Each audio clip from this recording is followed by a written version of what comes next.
I am going to show you how to make a starter because I am now doing a sourdough series, and this starter is from 2023. I created her in April, so she's a few years old now.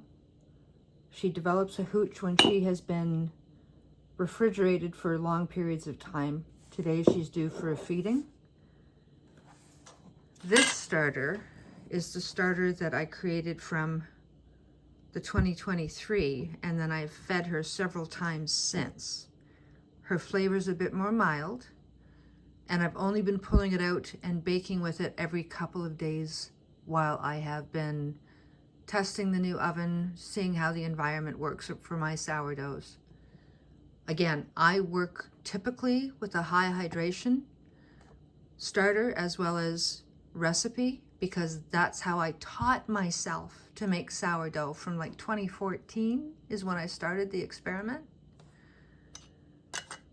Since people are watching, and I'm sure that there are questions, I have a blog where I was writing about all my experiments, and I'll actually place that link in the description in this video. But the purpose to this video is to teach you how to make your own starter, because it's the most important thing if you're going to create a sourdough. You start with distilled water,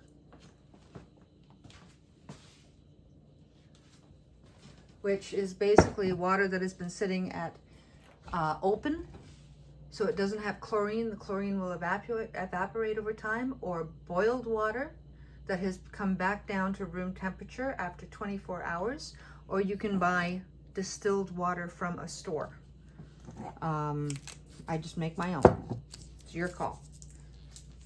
Using chlorine will not, chlorinated water will not help grow a starter, because chlorine is there to kill things. And I'm just going to keep the language very basic.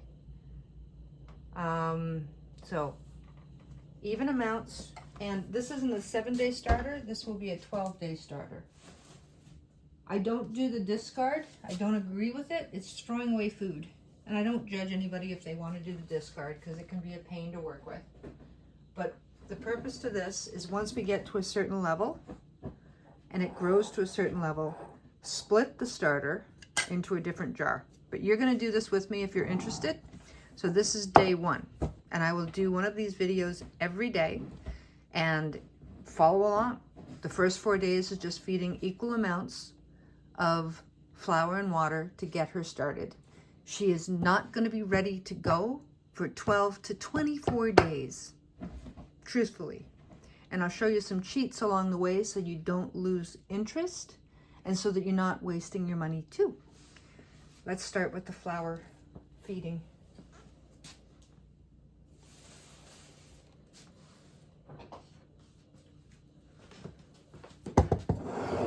For the beginner, start with all-purpose flour.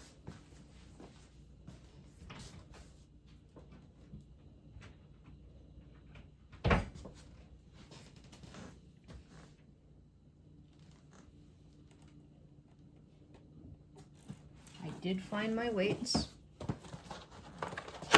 my scale.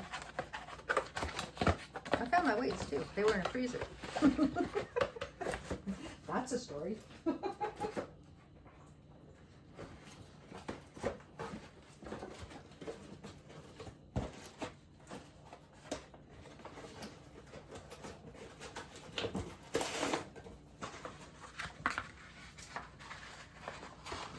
You can absolutely use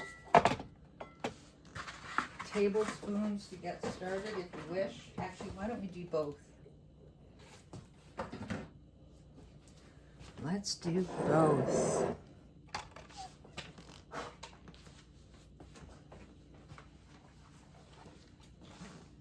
I'm going to do this every day for 12 days so that you can follow along and get your starter started with me.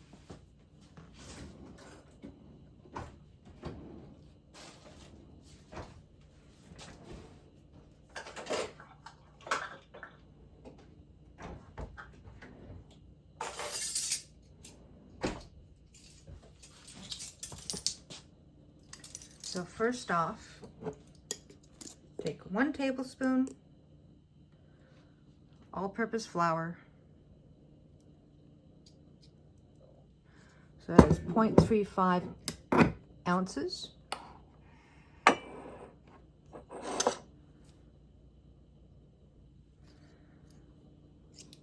So we want this to be 0.7 by the time we're finished with the water. Or keep it simple, just use a tablespoon of water, a tablespoon of all-purpose flour.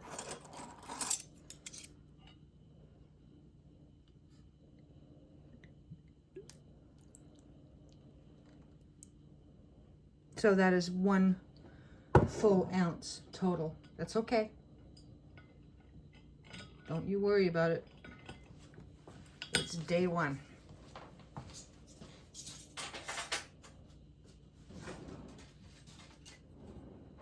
Use a wooden spoon or a chopstick, usually what I do.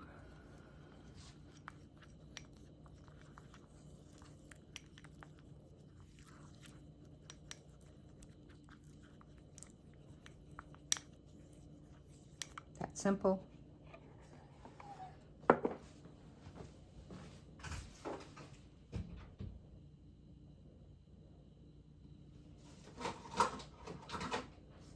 If you have a funnel to put it into the jar, go for it. If not, that's okay.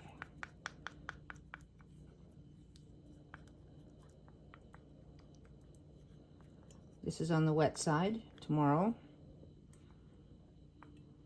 I'll back off on the water just a little bit. You don't need to discard the way we're doing this.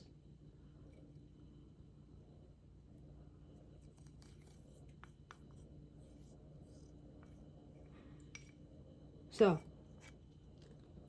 grab a silicone spatula just to get all of it out. If you have painter's tape or masking tape, get it ready.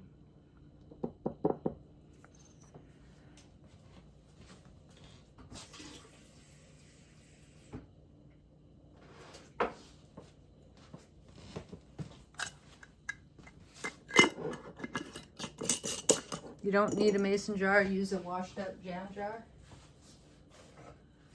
Condiment jar, plastic with a lid. You're going to be putting it on your counter.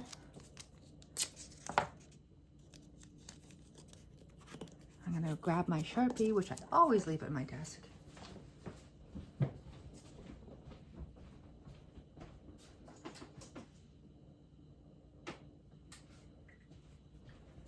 Sorry, today's date is the 18th. So,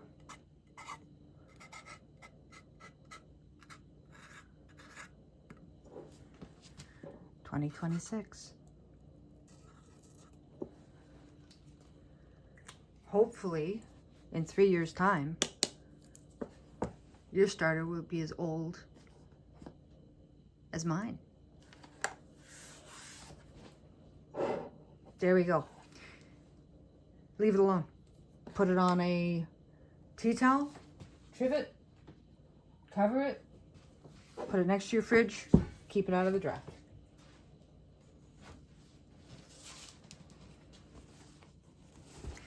See you tomorrow. I'm going to do this real time. I'll put this up now.